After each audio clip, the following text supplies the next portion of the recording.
कर रहे हैं बीके प्रभा देवी। यह दीदी सिर्फ इसी जगह नहीं, गांव के तमाम सभी पंचायतों में जा करके अपना प्रवचन कर ज्ञानवर्धक बात बोल करके सबों को प्रभावित करते हैं। यथासंभव इसके कार्यों के द्वारा दिए गए प्रवचन सार्थक है, सुनने योग्य है और यह घरेलू संबंधित सारे बातों को बहुत ही सरल भाषा से समझाते हैं और उसी का यह फल है। आज इतना भीड़ आकर के इनके प्रवचनों से लाभ उठा करके ज्ञानवर्धक सभी अपने अपने मस्तिष्क में उसको ग्रहण करते हुए घर जाएंगे और भविष्य में अपने जो कर्म वचन मन से जो इन्होंने उपदेश दिया उसका आप लोग निर्वहन करेंगे, यही आशा और उम्मीद है। मैं इस बैठे हुए तमाम श्रद्धालुओं को, तमाम माताओं बहनों को सम्मान करते हुए उसे मैं अपना अभिनंदन करता हूं और वंदन करता हूं। आप देवतुल्य जो देवता के समान सचमुच दिखाई दे रहे हैं, अनुशासन का 100% आप में गुण है और आप सचमुच अगर कर्म से करते रहेंगे तो आप पूजनीय होंगे, कल आपकी पूजा होगी। अगर आप इस प्रवचन को अनदेखा करेंगे तो शायद यहाँ बैठना निरर्थक होगा, बैठने का कोई उद्देश्य प्राप्त नहीं होगा। इस ठंडी कष्ट में भी आकर के ठुठुरन से बचाते हुए, कष्ट को झेलते हुए आपने जो बैठ करके 7 दिन से लगातार 1, 2, 3 घंटे तक प्रवचन को सुनते हैं, उस प्रवचन को निभावेंगे तभी प्रभा दीदी का बोलना सार्थक होगा और आपका बैठना भी अति सार्थक होगा।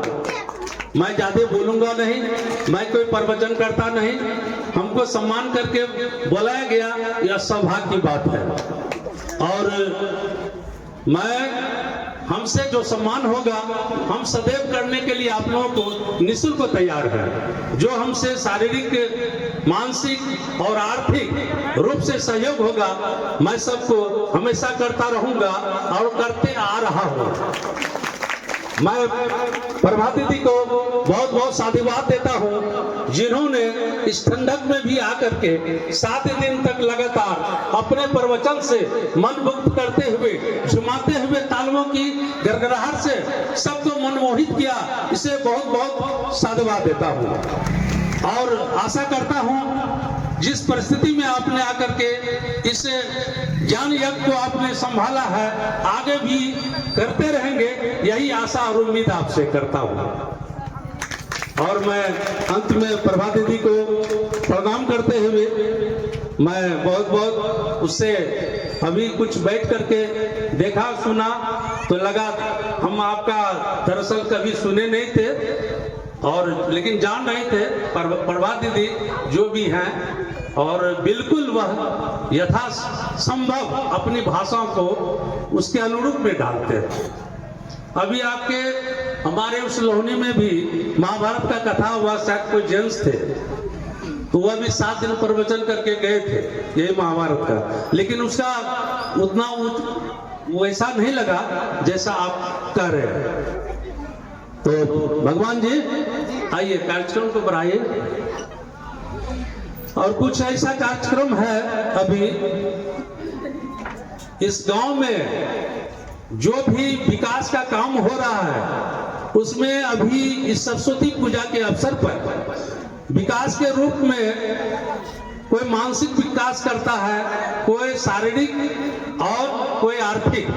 आर्थिक मतलब धनवान, शारीरिक कोई मोटा हो गया चाहे उसको जो भी हो, और मानसिक से एक शिक्षा का विकास, तो उसी से जुड़ा हुआ सभी विकास है। तो उसमें कुछ कड़ी में कुछ आदमी हैं जिसका नाम लिस्टेड है, उसको जो है अभी कुछ सम्मान दिया जा रहा है। सम्मान चाहे वह 1 रुपया का हो या 1000 का हो, एक सम्मान होता है। सम्मान से प्रोत्साहित होता है।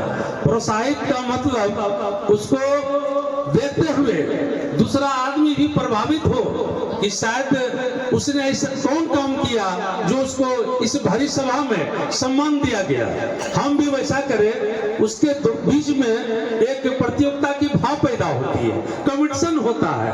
वैसे करने के लिए यह एक जनसमूह तैयार है और अभी सम्मान के रूप में आप लोगों का दिया जाएगा, जो भी है उसे स्वीकार करेंगे। उसी के उपलक्ष्य में हम चाहेंगे, भगवान जी कहाँ लिस्ट